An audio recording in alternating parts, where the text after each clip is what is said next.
नमस्कार दोस्तों, मैं हूं उदय यादव और वर्ल्ड मीडिया बहुत एक्सट्रीमली एक खबर कवर कर रही है कि स्वीडन में कुरान क्यों जलाया गया, क्या रीज़न था, क्या कारण था और कहां कुरान जलाया गया और कौन था शख्स जिसने कुरान को जलाया और सरकार ने उनको उसको कुरान जलाने की अनुमति क्यों दी।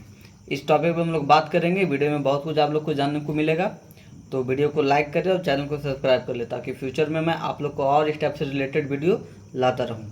तो शुरू करते हैं।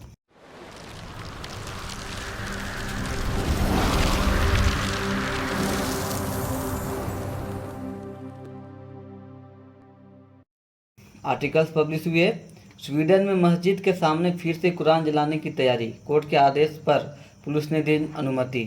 एक खबर है 28 जून 2023 का। एक शख्स था जो कि स्वीडन एक देश है यूरोप में, उसके सामने कुरान को जलाने की कोशिश की और उसने अनुमति मांगी सरकार से। सरकार ने उसको अनुमति दे दी। तो देखिए, स्वीडिश पुलिस ने बुधवार को दोपहर को सेंट्रल स्टॉकहोम के मुख्य मस्जिद के पास कुरान जलाने की योजना बना रहे एक व्यक्ति को अनुमति दे दी है। यह अनुमति स्वीडन के कोर्ट के आदेश के बाद जारी की गई है, जिसमें अपीलकर्ता ने अपने प्रदर्शन से कानून व्यवस्था को खतरा न होने का हवाला दिया था, जिससे जो कि स्वीडन के जो उस शख्स है जो स्वीडन में था, उसने पहले पुलिस थी वहाँ की, पुलिस प्रशासन, उसको अपील किया था, उसको लेटर लिखा था कि हमें मस्जिद के सामने कुरान जलाने की अनुमति दें। तो जो वहाँ की पुलिस प्रशासन थी उसने मना कर दिया, सिरे से खारिज कर दिया था उसका आवेदन को। फिर उसने जो स्वीडन का मुख्य न्यायालय है वहाँ पे उसने दरवाज़ा खटखटाया, बोला कि मुझे अभिव्यक्ति की आज़ादी है, मुझे कुरान जलाने की अनुमति दिया जाए। तो वहाँ की जो कोर्ट है उसने अनुमति दे दी और बोली कि अगर देश के कानून व्यवस्था को अगर कोई प्रॉब्लम नहीं होती है, देश की सिक्योरिटी से रिलेटेड कोई मामला नहीं आता है, किसी व्यक्ति के निजी जीवन से रिलेटेड कोई मामला नहीं आता, तो आपको अभिव्यक्ति की आज़ादी है, आप लोग आराम से जाके कुरान जला सकते हैं। तो और भी आर्टिकल्स पब्लिश हुई है। Sweden, man burn Quran outside mosque during Eid al Adha. जो व्यक्ति था उसने जो वहाँ का मेन मस्जिद है वहाँ पे बुधवार के दिन, मतलब जो 28 जून को, उस दिन का टाइम मांगा था और उसे टाइम दे दिया गया और वहाँ पे उसने जला दिया कुरान और भी किया। तो वीडियो देख लेते पहले कैसे किया गया, क्यों किया गया।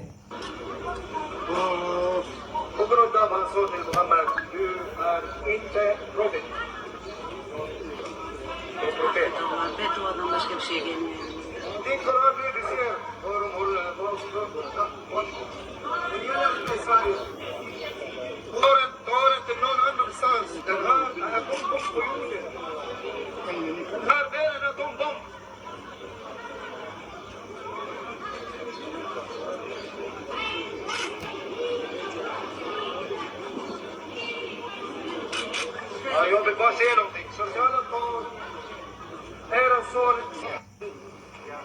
Det är jag som vill leva och dö i Norden.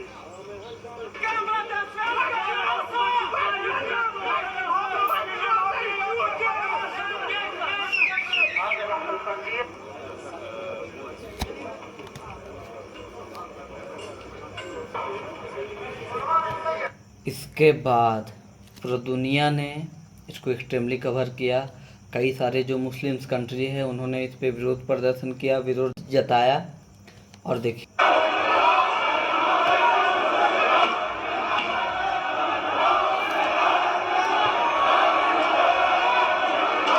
ये जो वीडियो आप लोग ने भी देखा, ये बगदाद में जो स्वीडन का एम्बेसी था उस पर हमला कर दिया गया, जो इराक के लोग थे उनके द्वारा, कि आपने मेरे कुरान को, पवित्र कुरान को जलाया, आप लोग यहाँ से निकलो। उन्होंने एम्बेसी पे हमला कर दिया। और मोरक्को जो मुस्लिम कंट्री है उसने अपने एम्बेसडर जो था स्वीडन में उसको भी बाहर निकाल लिया और बोला कि मैं यहाँ अपना एम्बेसडर नहीं रखूँगा, और उसने ये कह के अपना एम्बेसडर को बाहर निकाल लिया।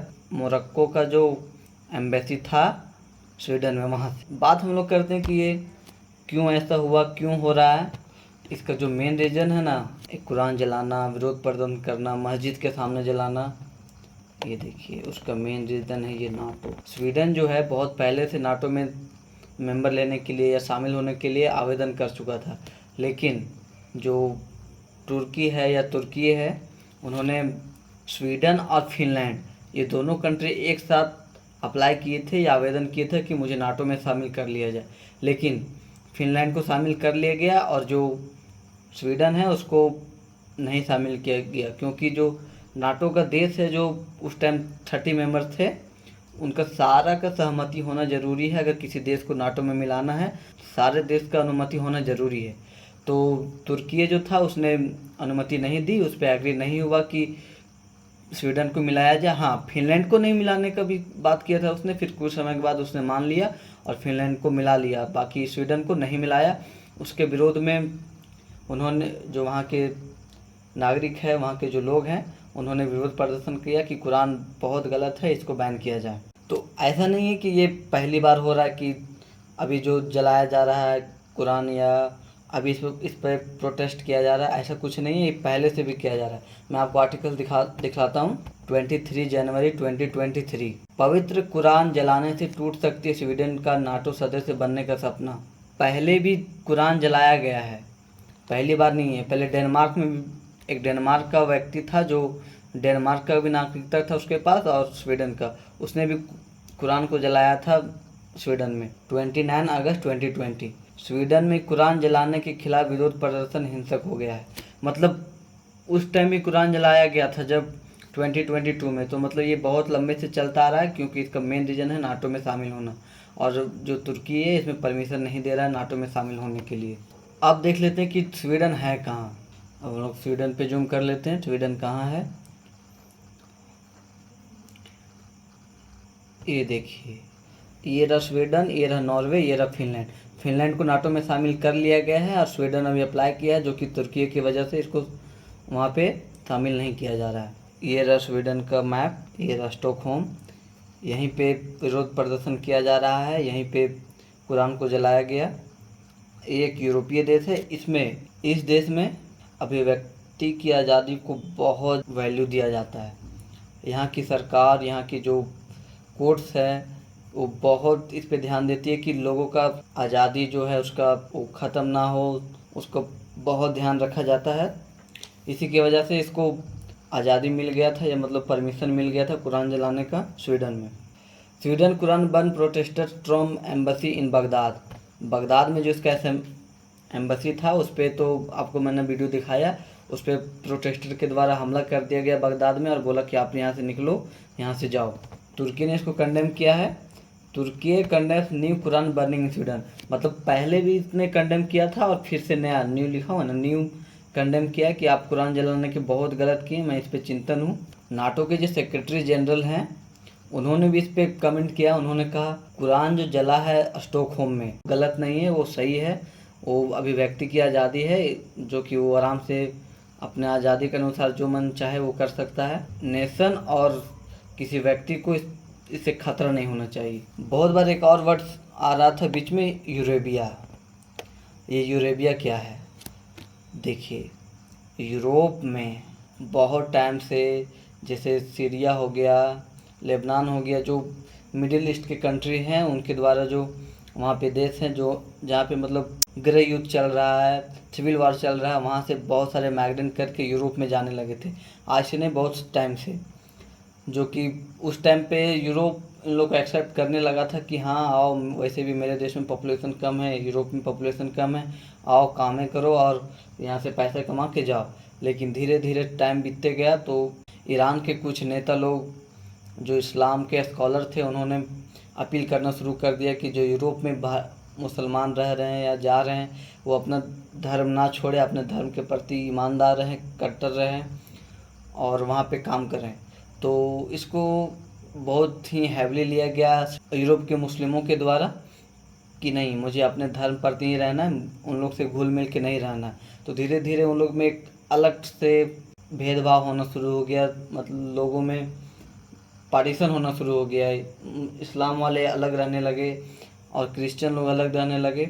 इसके वजह से वहाँ पे धीरे धीरे इस्लामोफोबिया फैल गया और लोग जो यूरोप में उनको बुलाते थे माइग्रेंट को कि आओ हमारे यहाँ रहो, काम करो, उन लोग के प्रति धीरे धीरे नफरत फैलने लगा। और अब जाके इतने सारे पॉपुलेशन बढ़ गए यूरोप में कि पूरा यूरोप को यह टेंशन होने लगा कि इन लोगों को कैसे निकाला जाए। पूरा यूरोप इससे परेशान होने लगा है कट्टरता के प्रति। वो लोग चाहते कि अब बिल्कुल यूरोप में कोई भी मुस्लिम्स का एंट्री ना मिले। ये लोग जितना है उतने ही में खुश हैं। और अभी यूरोप में और भी मुस्लिम का आबादी बढ़ेगा, क्योंकि जो वहाँ के मुस्लिम्स हैं वो अभी 13 से 20 की आयु के बीच में ज़्यादा हैं। और जो यूरोप में जो वहाँ के मूल निवासी हैं उनका एज ज़्यादा हो चुका है, जो कि अब उन लोग के बर्थ रेट में गिरावट देखी जा रही है। और ये मुस्लिम्स के बर्थ रेट में कुछ समय बाद और इंक्रीज होगा, क्योंकि 13 से 20 के बीच में मुस्लिम्स हैं और जो वहाँ के यूरोपीय लोग हैं वो बूढ़े हो चुके हैं। वो एक बच्चे या दो बच्चे पे ही अपना प्रोडक्शन रोक देते हैं। तो इससे डरा हुआ है, और भी बाद में और मैं इस पे वीडियो लाऊंगा। धन्यवाद।